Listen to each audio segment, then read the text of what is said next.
Hello, everyone. As I'm discussing the medical legal aspects of the contusion, and this is the lecture number 4.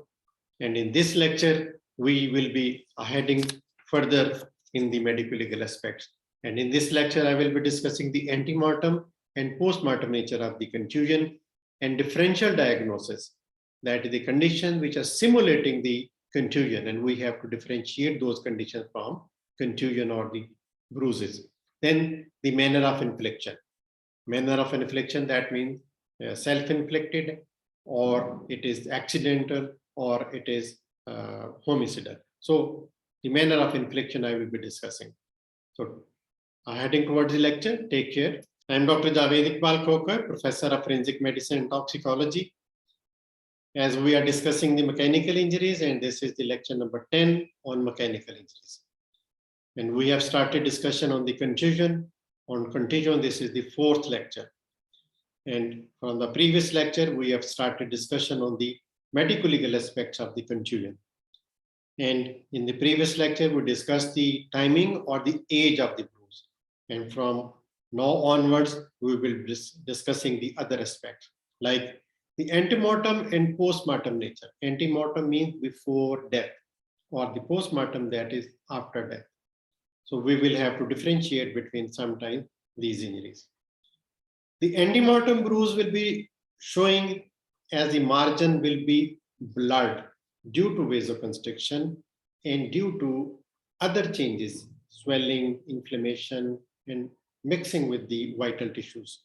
Whereas the postmortem, there will be margin will be sharply defined. And the antemortem bruise, there is extravasation of the blood in the skin and the subcutaneous tissues, which is organized, that is fixed, and it causes deep infiltration and staining of the tissues. And if you cut at autopsy, if you give the incision to differentiate between the antemortem and postmortem and try to wash it, it will not be washed away, because this hemoglobin has stained the tissues, it has organized and deeply infiltrated the tissue. It will not wash away. Whereas in the postmortem, if there is extravasation of blood, that is passive pooling of the blood from the vessels, and it will not stain or infiltrate the tissues. And if you wash it, it will be easily washed.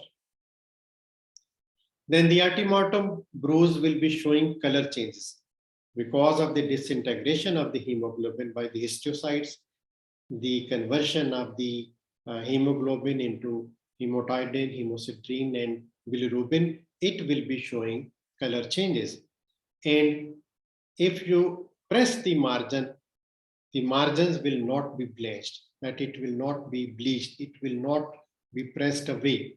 Whereas the postmortem bruise will not be showing any color change, because that is postmortem and there is no vital activity, and so the disintegration of the pigment hemoglobin into further disintegration will not be possible.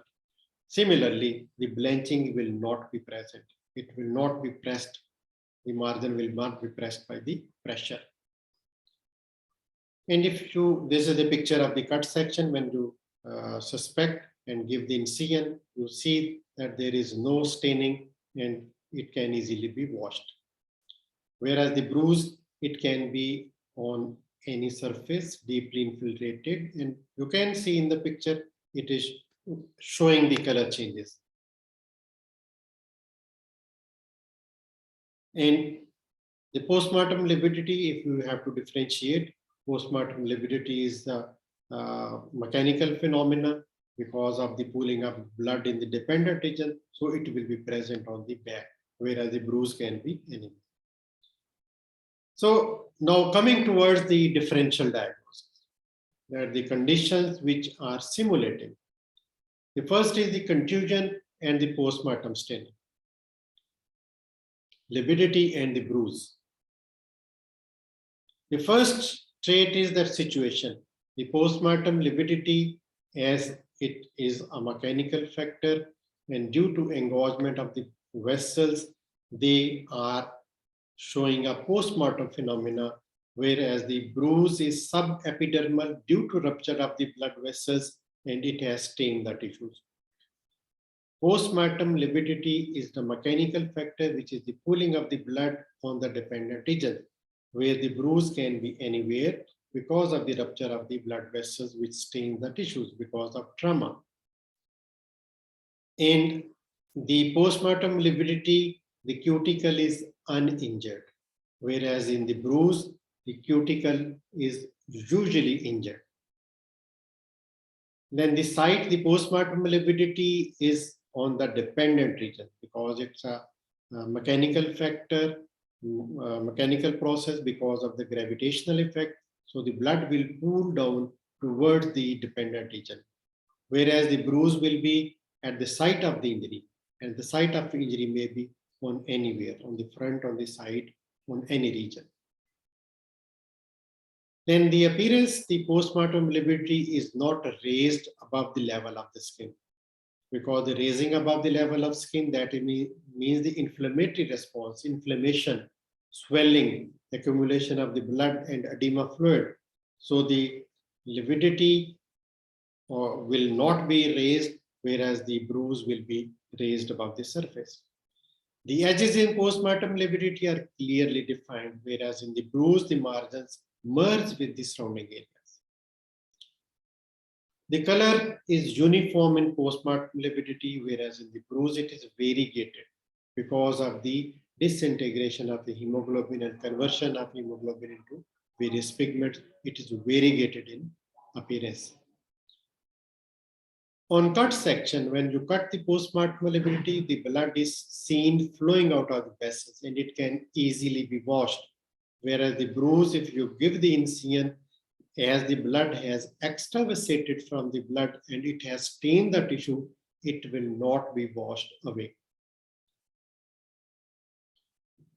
Then the effects of the pressure, if you give the pressure at the postmortem lividity, it will not be present at the pressure sites. For example, those areas which are wearing the tight clothes like the brassiere or the wristwatch or any other, it will not be present at those sites. Whereas the bruise will be present under the pressure sites, that the clothes, if they are pressing, the bruise will be appearing on those areas. Whereas the postmortem lividity will not be appearing on those areas where there is pressure because of the clothes or any other article. Then the blood elements, if you do the microscopy, on postmortem lividity, the blood elements is seen in the blood vessels and there is no evidence of inflammation. No inflammatory cell will be seen. Whereas the bruise, as it is antemortem phenomena, there will be blood elements which is outside the blood vessels and there is evidence of inflammation and inflammatory cell will be present. Now about the manner of infliction. Most commonly, the bruises are accidental or homicidal, but are never self-inflicted or suicidal. By careful examination and going through the history, we can differentiate whether the manner of infliction is accidental or homicidal. Police torture is a common manner of infliction of the bruises, and the police torture is usually on the elective sites, on the buttocks, on the hands, and the sole of the feet, because on those regions, the skin is tightly adherent. On the palm of the hand and the sole of the feet, the skin is tightly adherent, and there is not enough space for the accumulation of the blood, and it will not be easily detectable. Though the sites are very painful, but they will not be detectable soon. Similarly, at buttocks, there is abundant fat and they are deep, so they will be appearing late, eliciting late because of the deep in nature of the injuring of the vessels. So as I told, the sole of the feet, the skin is tightly attached with the underneath tissues and the bruise appears late, but they are very painful. Now about the self-inflicted bruises. Self-inflicted bruises are rare because when bruises are produced, blood vessels are ruptured, and for this, extreme force is required.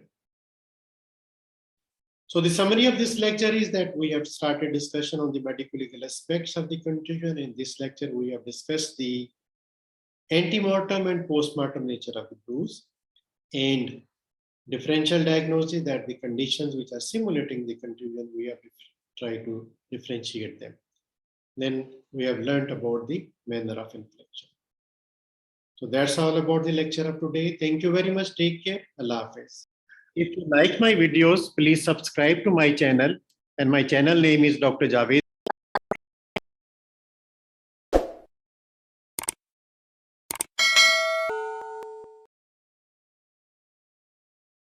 Thank you very much.